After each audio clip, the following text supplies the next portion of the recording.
Hey, everybody, and welcome back to the Deep Dive. You know the drill by now. We take your fascinating sources and really try to pull out all the important stuff. They're really interesting insights. Yeah. And a quick reminder before we jump in, if you're liking these deep dives, come visit us over on the web, www.ruethepeople.com. That's ruethepeople.com. Great domain name. So today, Yeah. we're tackling something that's Yeah. been on a lot of people's minds these days, Yeah. the U.S. national debt. But we're going way back for this one, looking at it through a historical lens. Okay. Specifically, how did the Founding Fathers view this whole debt thing?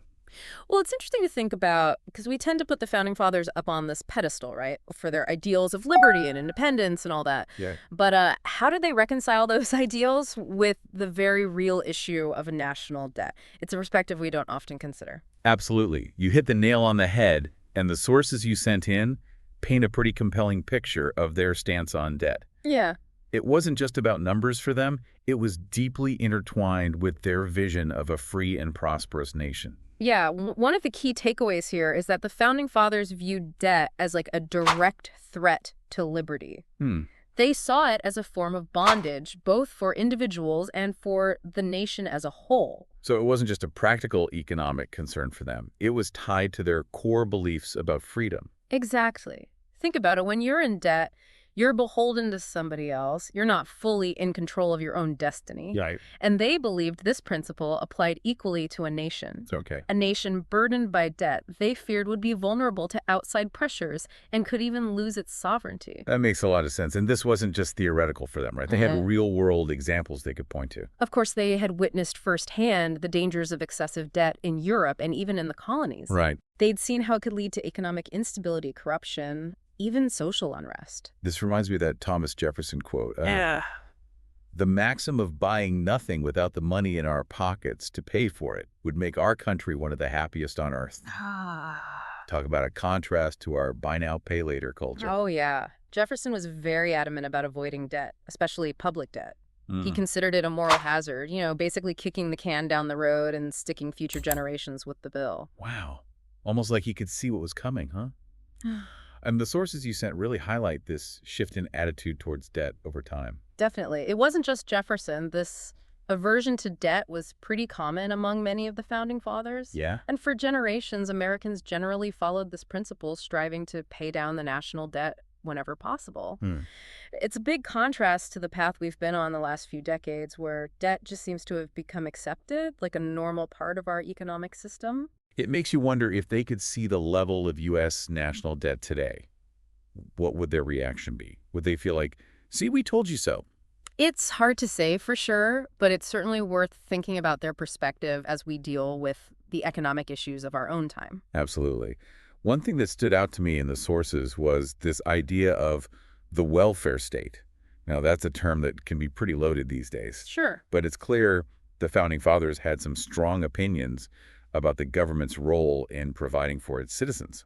Right, and we're talking about their views not endorsing any political ideology here. Of course. But what they meant by welfare state was a system where the government is responsible for everyone's well-being, which they thought could lead to, you guessed it, more spending and more debt. So it wasn't just about being frugal. It was tied to their philosophy about what the government's role should be in a free society. Exactly. They were wary of a government that gets too powerful and too involved in people's lives. They believed that individual responsibility paired with limited government was the key to freedom and prosperity. They worried that too much government intervention would stifle individual initiative and ultimately make people dependent on handouts instead of empowering them to create their own success. Interesting how those concerns could apply today, especially with all the debate about social programs and the role of government in dealing with issues like poverty and inequality. Yeah, it's a complicated issue for sure, and one that requires a deep understanding of both the historical context and the principles that shaped the Founding Fathers' views. Okay, so we've covered a lot, but I want to make sure we're connecting these ideas back to our listeners. Of course. So what does all this talk about debt freedom and the role of government mean for us in the 21st century? Well, it's not about trying to live exactly as they did in the 18th century. It's more about understanding their core principles and asking ourselves, how might their worries about debt and government overreach play out in our current situation? What lessons can we learn from their experiences as we face our own economic challenges? That's a great way to put it, and a perfect transition into the next part of our deep dive, where we'll look at some specific examples of how the Founding Fathers dealt with debt and economic challenges back in their day. I'm looking forward to it. Me too. Let's take a quick break and we'll be right back. Sounds good. Picking up where we left off, it's important to remember that the Founding Fathers weren't just talking about debt in theory. They had to deal with it head on, especially after the American Revolution. Oh, that's right. I mean, the war itself was a huge expense, right? Yeah. And they had to really dig deep or, I guess, borrow a lot from lenders both here and abroad to finance it. Exactly. And that experience really shaped their views. It showed them firsthand that debt could be a powerful tool for achieving independence, but it also came with a price, leaving the new nation saddled with significant financial obligations. So how did they manage this debt once the war was over? Did they just figure it would work itself out? Not at all. The early years of the United States were filled with debates about how to tackle the debt. Makes sense. Some people thought they should focus on economic growth and worry about paying it back later, while others like Alexander Hamilton believed establishing strong national credit was crucial. Oh, yeah, Hamilton, the finance guy. He was all about Wow. national credit, right? He was. Hamilton argued that if it's managed well, the national debt could actually be an asset. Huh, interesting. It could attract foreign investment by showing the world that the government was stable and trustworthy. But he also strongly believed in responsible fiscal policies to make sure the debt didn't get out of control. So it wasn't just about paying off the debt, but creating a system to prevent falling into the same trap again. Kind of like breaking a bad habit, but on a national level. That's a great way to put it, and it definitely wasn't easy. Yeah. There were a lot of different opinions and political battles about how to balance things, but in the end, they managed to create a system that, for a time, kept the nation's finances relatively stable. It sounds like this back and forth between needing to borrow money, but also wanting to stay debt-free was a recurring theme in early American history. It was, and that's where the Founding Fathers' emphasis on being frugal and spending responsibly comes in. They saw these as not just personal virtues, but essential for a healthy republic.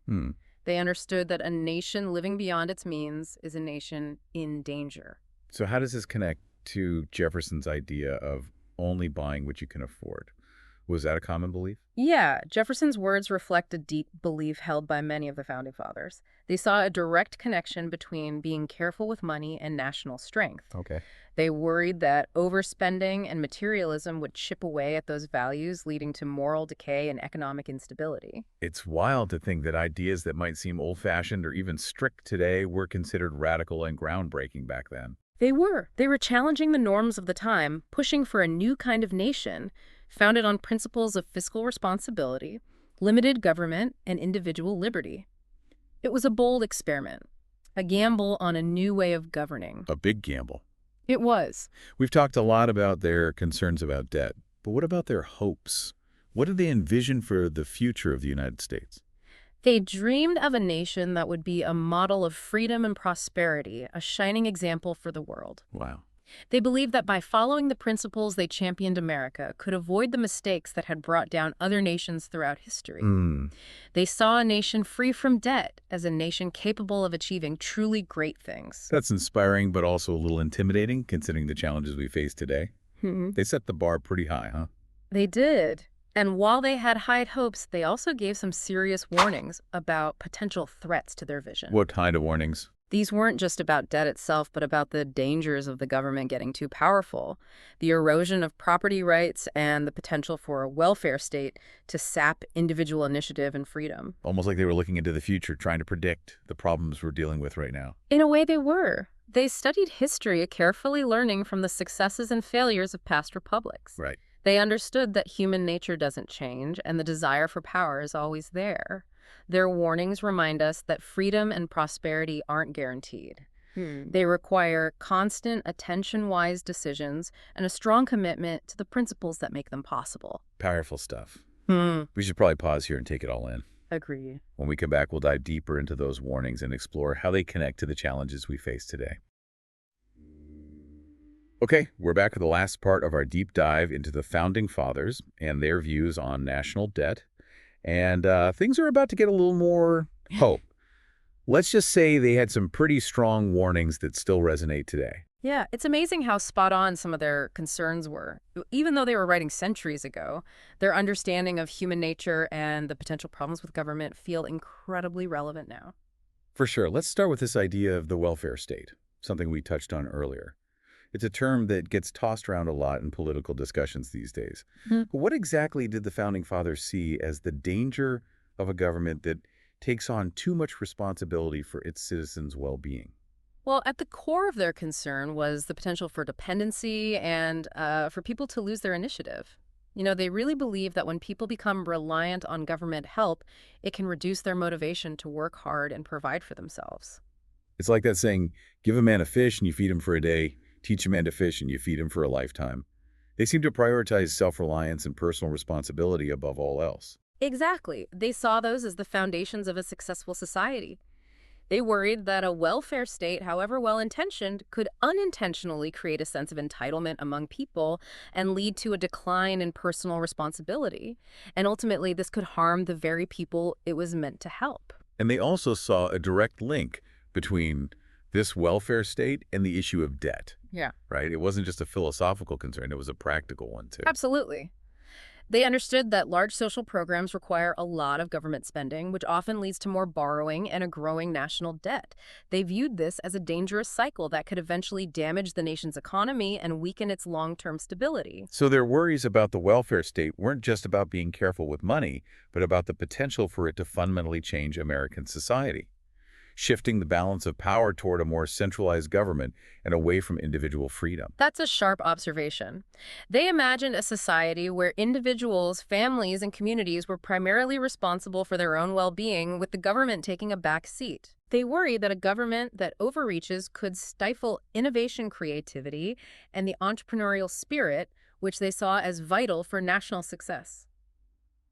It's interesting to think how these concerns relate to our current debates about the size and role of government, particularly when it comes to healthcare, education, and social safety nets. It definitely provides a historical perspective on these complex issues.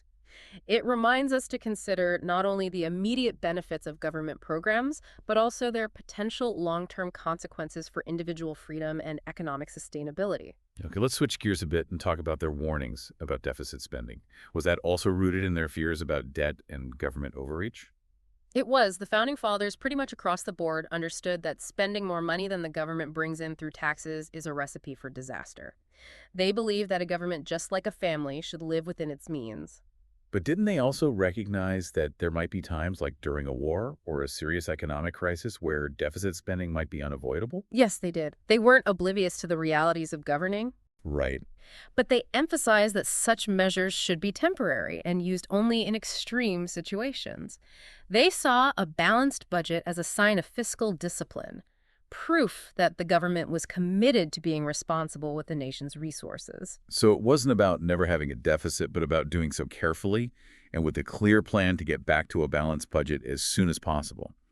They viewed being restrained with spending as a virtue, not just in personal finances, but in government too. Yeah, they saw a government that regularly spends more than it takes in as headed down a dangerous path towards financial ruin. Okay. They feared that such a government would eventually lose control of its finances, leading to inflation, hardship for its citizens, and potentially a loss of independence as it becomes indebted to others. That makes sense. And this brings us back to their emphasis on property rights, which we talked about earlier. How did they view deficit spending as a threat to those rights? Well, the Founding Fathers knew that when a government borrows too much, it eventually has to figure out how to pay it back. Right. And one of the easiest ways to do that is by raising taxes.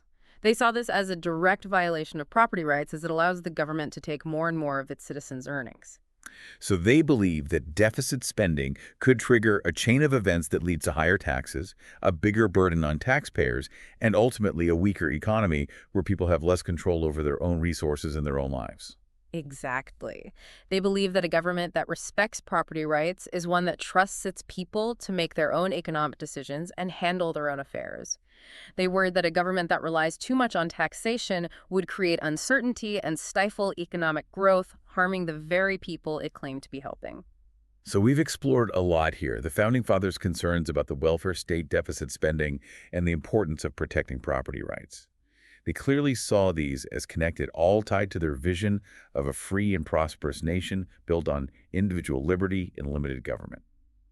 As we wrap up this deep dive, though, I keep coming back to this question. What's it all mean for us today? That's the question we all have to wrestle with. We live in a very different world than the one the Founding Fathers knew. For sure. But their insights into human nature, the temptations of power, and the principles that support a free society are just as relevant now as they ever were. Mm. Their warnings remind us that freedom and prosperity aren't automatic. They require us to pay attention, make wise choices, and actively defend the principles that our nation was built on. Yeah, a lot to think about. They've given us a framework for understanding these complicated issues, but in the end, it's up to each of us to figure out how to apply their wisdom to the challenges we face today. I agree. And maybe the most important lesson they offer is the value of civic engagement. What do you mean? They believe that a free society needs involved and informed citizens who are willing to hold their leaders accountable and have productive conversations about the things that shape our future. So as we end this deep dive, I want to encourage everyone listening to do just that. Learn more, think critically, have meaningful conversations, and consider how the principles the Founding Fathers fought for might guide your own decisions and actions.